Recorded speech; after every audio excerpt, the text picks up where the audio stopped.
दोस्तों स्वागत है आपका स्टडी विथ नील में। आज के वीडियो में बात करने वाले हैं जो राजस्थान पटवारी है उसका सैलरी स्ट्रक्चर किस प्रकार होता है। सैलरी स्ट्रक्चर की बात करना इस कारण भी इम्पोर्टेंट हो जाती है क्योंकि आपको पता है कि 23-24 तारीख को क्या है, आपका राजस्थान पटवारी का एग्जाम है। तो आपके माइंड में सेट होना चाहिए कि आपको कितनी सैलरी आएगी, कितनी सैलरी आपके हाथों में आएगी।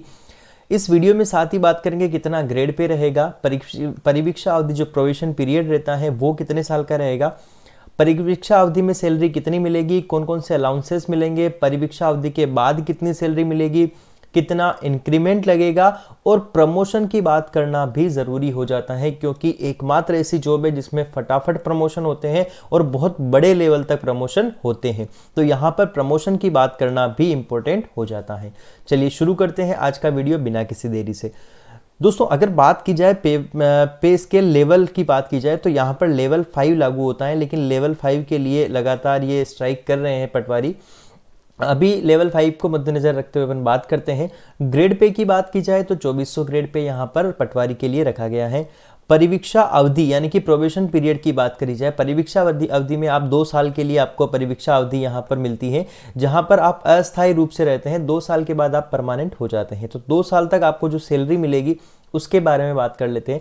टोटल सैलरी 14,600 आपकी फिक्स सैलरी होती है, इसमें कोई बढ़ोतरी नहीं होती है, ना ही कोई इंक्रीमेंट इसमें लगता है। परिवीक्षा अवधि के दौरान आप 14,600 रुपये आपको मिलेंगे, लेकिन इसमें से आपका डिडक्शन हो जाएगा एनपीएस के तहत 10% का, यानी कि 1460 रुपये आपके माइनस हो जाएंगे। अब दोस्तों ये डिडक्शन जो होता है एनपीएस का, ये होता है national pension scheme. National pension scheme के तहत आपकी भविष्य निधि में आपके जो 1460 रुपये हैं ये आपके अकाउंट से काट लिए जाते हैं, साथ ही प्लस 1460 करके गवर्नमेंट भी आपके अकाउंट में मिलाती है आपके भविष्य के लिए। ठीक है, यानी कि आपको डबल लाभ होता है। अब आपके पास जो 2 साल की जो प्रोबेशनल पीरियड होता है उसमें आपको सैलरी कितनी मिलेगी, 13,140 रुपये आपको केवल 2 सालों के लिए मिलेगी। पहले साल 13,140, दूसरे साल भी 13,140। लेकिन दोस्तों जैसे ही आपके 2 साल कंप्लीट होते हैं, आपके प्रोबेशन पीरियड जब खत्म हो जाता है, तो प्रोबेशन पीरियड के बाद जो आपकी बेसिक सैलरी होती है वो होती है 20,800 रुपये। लेकिन दोस्तों ये बेसिक सैलरी आपको मिलती नहीं है, इससे कहीं ज़्यादा सैलरी आपको मिलती है, वो देख लेते हैं। जैसा कि आपको बताया बेसिक सैलरी आपकी हो जाएगी 20,800 रुपये। यहाँ पर कुछ अलाउंसेस भी मिलते हैं अलग से, वो कौन कौन से होते हैं उसके बारे में बात करते हैं। डीए जो डियरनेस अलाउंस होता है, जिसे महंगाई भत्ता कहा जाता है, वो 28% हो गया है। तो 28% कितना हो जाएगा, 5,824 रुपये प्लस करके आपको ये मिल जाएंगे। यहाँ पर मैं प्लस कर रहा हूँ, ये आपके ऐड हो जाएंगे। साथ ही एचआरए जो होता है, हाउस रेंट अलाउंस, ये 18%। दोस्तों एचआरए की अगर मैं आपको थोड़ा सा बता दूं तो एचआरए आपको 9% भी मिलता है और 18% भी मिलता है। ये पहले 8% था या फिर 16% था।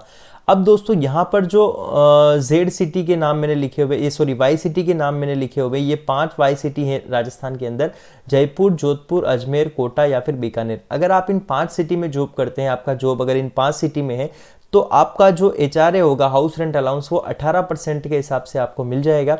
अदरवाइज इनके अलावा किसी डिस्ट्रिक्ट में होगा तो आपको 9% के हिसाब से मिल जाएगा। यहाँ पर मैं ये मान के चल रहा हूँ कि आपकी जो जॉब है वो इन 5 सिटीज़ के अंदर है, तो मैंने यहाँ पर एचआरए आपका 18% के हिसाब से मैं काउंट कर रहा हूँ, यानी कि 3744 रुपये आपके क्या हो जाएंगे, एचआरए के नाम पर बढ़ जाएंगे, मतलब आपको प्लस होके मिलेंगे। अब दोस्तों ये हार्ड ड्यूटी अलाउंसेस आपको मिलते हैं, ये आपको मिलता है 2250 रुपये। ये पटवारी के लिए ही मिलता है, तो ये आपको 2250 रुपये अलग से ऐड हो जाते हैं।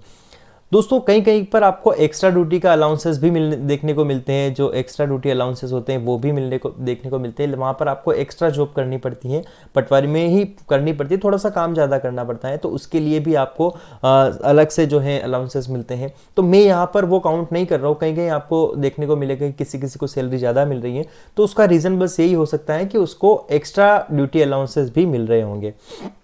तो मैं यहाँ फिलहाल में उसको काउंट नहीं कर रहा हूँ।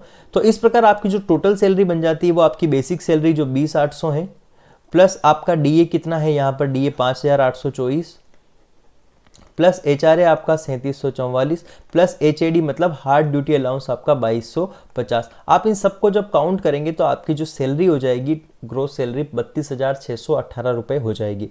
लेकिन क्या 32,618 रुपये आपको इन हैंड सैलरी मिलेगी? नहीं दोस्तों, आपको पता है कि जैसा आपका 10% जो है एनपीएस वहाँ कटा था प्रोबेशन पीरियड में, तो आपका परमानेंट होने के बाद भी 10% आपका कट जाएगा यहाँ पर बेसिक, और बेसिक का 10% कटेगा, प्लस देखो जो एनपीएस होता है वो बेसिक का 10% प्लस डीए, बेसिक और डीए दोनों का मिलाकर 10% यहाँ पर काटा जाता है। तो इस प्रकार जो कटौती होगी मैं सीधे ही लिख लेता हूँ कि इतने आपके माइनस हो जाएंगे 2662 रुपये एनपीएस के नाम पर, और इतना ही ऐड करेगी सरकार, आपके अकाउंट में डाल देगी। एक नेशनल पेंशन स्कीम के तहत एक जॉइंट अकाउंट खोला जाता है, एक अकाउंट आपका ही खोला जाता है सॉरी, उसमें 2662 रुपये आपके प्लस 2662 रुपये उसमें गवर्नमेंट मिलाएगी, तो ये आपका माइनस हो जाएगा। अब स्टेट इंश्योरेंस स्कीम के तहत आपके 800 रुपये का डिडक्शन कर लिया जाएगा, ये आपके लिए इंश्योरेंस रहेगा।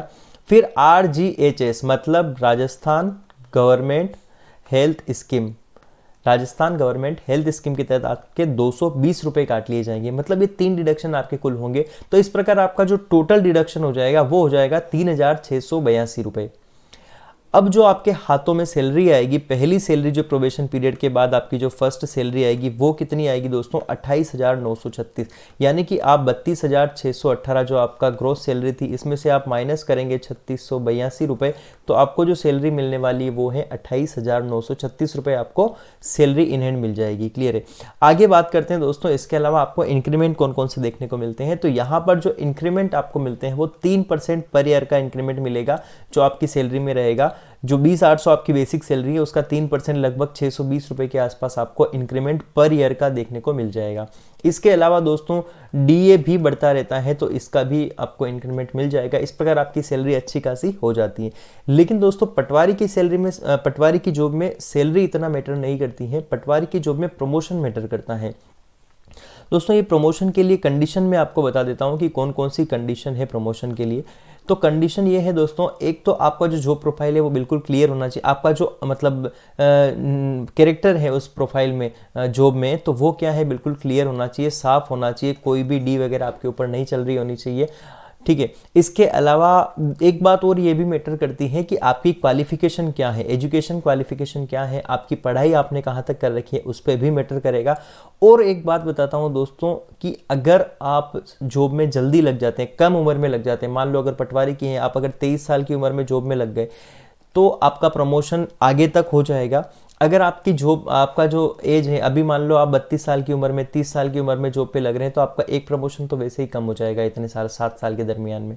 तो ये भी डिपेंड करता है कि आपकी एज अभी कितनी है, आप यंग एज में जॉब पे लगते हो। तो दोस्तों मैं बता देता हूँ कि पटवारी के बाद आपको 4 से 5 साल तक आपको जॉब करनी पड़ेगी। उसके बाद आपका पहला प्रमोशन गिरदावर की, ये सारी कंडीशन अगर आप फुलफिल करते हैं तो आपका जो पहला प्रमोशन हो जाएगा वो गिरदावर के तौर पर, यानी कि लैंड रिकॉर्ड इंस्पेक्टर हो जाएगा, 4 से लैंड रेवेन्यू इंस्पेक्टर हो जाएगा। फिर 4 से 5 साल आप फिर गिरदावर की जॉब करते हैं तो नायब तहसीलदार के पद पर आप पदस्थ हो जाएंगे। उसके बाद 5 से 7 साल तक अगर आप जॉब करते हैं तो आप तहसीलदार बन जाएंगे। क्लियर है। तहसीलदार दोस्तों आपको पता है जो RS से आता है, राजस्थान एडमिनिस्ट्रेटिव सर्विस से जो पोस्ट आती है। साथ ही दोस्तों जो SDM की पोस्ट है ये भी RS से ही आती है। अगर आप तहसीलदार के पद पर 8 से 10 साल तक आप जॉब करते हैं और आपका ये सारी फुलफिल सभी में क्लियर होनी चाहिए, और उसके बाद क्या है आप SDM बन जाते हैं, सब डिविजनल मजिस्ट्रेट आप बन जाते हैं। तो इस प्रकार जो था प्रमोशन का लेवल था, और सैलरी के बारे में जो सारी जो क्वेरीज थी मैंने शायद आपकी क्लियर कर ली है। लेकिन फिर भी अगर आपके माइंड में कोई भी क्वेरी हो तो आप हमें कमेंट बॉक्स में बता सकते हैं। पटवारी से संबंधित सारी जानकारी के लिए आप चैनल को सब्सक्राइब करके बेल आइकन दबा सकते हैं। जो भी नई वीडियो आएगी उसका नोटिफिकेशन आपको मिल जाएगा। मिलते हैं अगले वीडियो में। वीडियो वॉच करने के लिए थैंक यू।